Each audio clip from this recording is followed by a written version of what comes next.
Hi friends, I'm Chelsea Grayson coming to you once again from the Office of the CEO. This is my show where I can help you be more successful in your current career, and I can also help you successfully transition to a new career. Today, in light of what we're all going through with COVID-19, I wanted to bring you my top 10 tips for how to successfully work from home, which I know many of you are having to do right now. So let's get started. So tip number one, you should set up a designated workspace. This doesn't have to necessarily be anything formal. It doesn't have to necessarily be an actual home office. It can be even your couch or your dining room table or your kitchen table, just as long as you designate a space so that when you go there, your brain clicks into work mode. It sends a signal to your brain that, all right, now we're sitting in to work. And along those lines, be sure and if you can, either order online or get to a store and sort of stock up on some of the basic office supplies. The two smartest things to get right now are going to be printer paper, so both sizes, both legal and letter, and also toner cartridges for that printer, because those are going to be the things, unfortunately, as much as most of us are trying to go paperless right now, you'll still have to print, and those are going to be the things that you run out of first, and you won't be able to go raid your office supply room, which a lot of us are wont to do. So number two, make sure and keep your daily regimen and routine, because that really plays a huge role in not just your physical health, but also your mental health.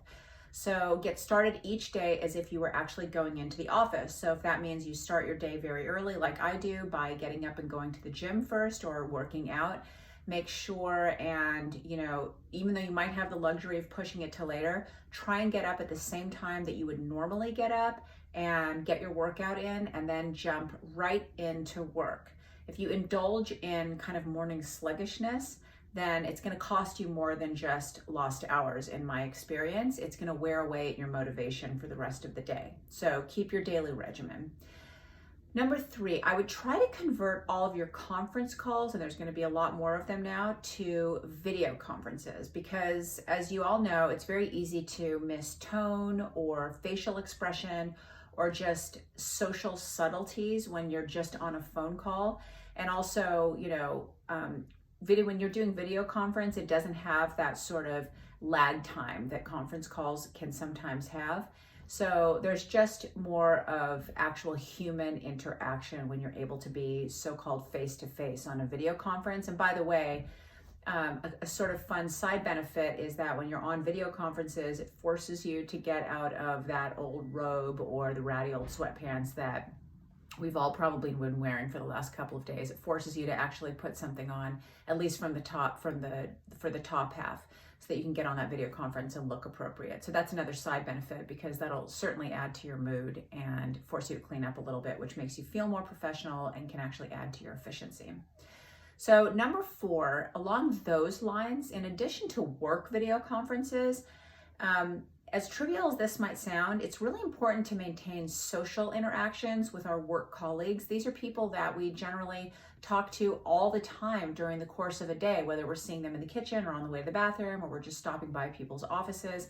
And these are actually your friends in a lot of ways, right? So you want to maintain those connections, and it's really important to do that. So make sure and schedule in to your calendar video conferences with those people. And if you can't do that, at least continue to message them on the side. This might seem like it's pure social interaction, but actually, because you work with them, you can't believe how many work issues actually come up in social conversations. And so you might actually be able to get some work done on the side, even when you feel like you're taking a break and just sort of socializing with people. So number five, make sure and tell the people that you live with, whether that's a spouse, whether that's kids, whether that's roommates, what have you, that you're going to be working from home, but also generally what your schedule is going to be, when you've got important video conference calls coming up, what rooms you intend to be in. And so in this way, they can plan ahead and figure out, I can't be in that room during that time because there's going to be a video conference happening, or I need to be especially quiet during this time, or I shouldn't knock on the home office door because she's going to be in the middle of something. And so it really helps for them to plan their lives, which is only fair, but it will also add to your productivity and avoid kind of embarrassing moments when somebody walks in a robe in back of you and you're on a video conference with your manager. So number six, speaking of your manager, You should start to communicate more frequently and more regularly with your manager than you might have done previously. It might be that you maybe never proactively reached out to your manager. You only submitted assignments once you were done with them, or you really only talk to your manager when they call you or when they come by your office to check in. But you should be proactively reaching out to your manager or managers to let them know the status of various projects that you're working on, or just to touch base and see if they need anything extra. This might actually get you choice work because you're going to stay top of mind with them. You might be one of the only people doing this. They're definitely going to have their hands full, and they will appreciate offers of an extra hand. And also subconsciously, you're going to reassure them that you are one employee that they don't have to worry about. You've got it under control, and you're there if they need you. So trust me when I tell you that's going to add all sorts of brownie points for you now and also in the future when everyone gets back to normal. So number 7, on a related note, the very first thing you should do when you wake up in the morning is respond to a few emails and texts that are generally sort of easy to respond to. This is going to signal to everyone, including your manager, that you're up, that you're working, and then after that, you can go make your coffee and settle in a little bit and get to the rest of your day. But at least you've signaled to everyone, I'm up, I'm paying attention, I'm here if you need me. I'm not just sleeping in. Number 8, drink more water. Take advantage of this opportunity to drink more water because you've got a bathroom a lot closer than probably where your bathroom is at the office. You don't have anyone watching you go back and forth to the bathroom all day, which is what you're going to do if you're drinking more water. And it's just, you can be more efficient because, again, it's not going to take you that long, and you're not going to be sitting in meetings where you're going to be interrupting it if you're having to get up and go to the bathroom all the time. And by the way, drinking water, as everyone has advised, is actually great during this pandemic. So take advantage of this opportunity and start to drink more water. So number 9, try to avoid, this is a hard one, try to avoid looking at social media every time you finish a project or accomplish something or have some sort of success. This is our natural tendency. It will play up even more when you're at home.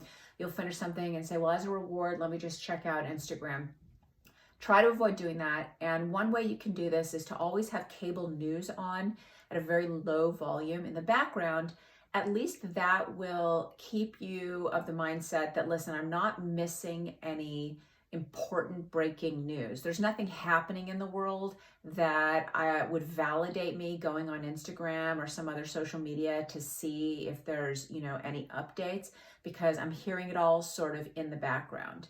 So that would be one tip, but I'd be really interested if you guys want to drop comments or DM me to hear what your methods are for trying to avoid social media when you're working from home. So finally, my final tip, number 10, cut yourself some slack. It's going to take a beat to get used to this new normal, to get used to working all the time from home. Just make sure you learn from early mistakes, and eventually you're probably going to be even more productive working at home than you were working at the office. And by the way, along those lines, try to take note of the way that you do your job differently from home if you're more efficient, so that when we inevitably all go back to working at the office, you might be able to bring some new good habits or practices back to the office. So that's it. Those are my top 10 tips for how to successfully work from home. Please go ahead and like this video. Be sure and drop me a comment if you think I missed something or got something wrong. And make sure and subscribe to my channel so you don't miss any future episodes. And I welcome you back in the future to the Office of the CEO. Thanks all, and please be well and be safe.